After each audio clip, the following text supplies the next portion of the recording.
আসসালামু আলাইকুম বড় ভাই। ওয়ালাইকুম সালাম। কি অবস্থা ছোট ভাই, ভালো আছো? এই তো ভালো ভাইয়া।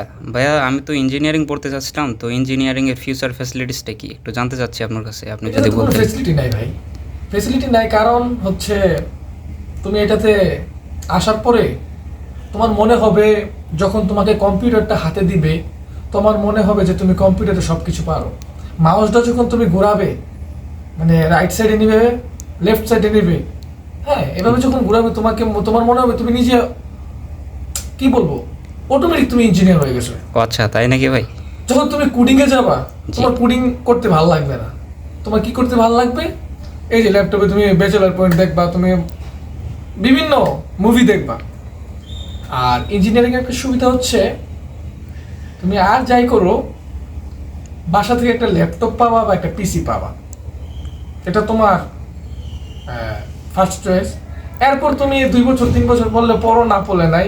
এই আর কলেজের প্রেশার তোমার কাছে মনে হবে প্রথমে খুবই খুবই ভালো, পরবর্তীতে তুমি আর নিতে পারবা না। ও আচ্ছা। এই আর কি, এইভাবেই চলতেছে ইঞ্জিনিয়ারিং ফ্যাকাল্টি। ও তাহলে আমার কি এটা নেওয়া উচিত হবে? এটা নিতে পারো, তুমি একটা ল্যাপটপ পাবা, ওকে ভাইয়া।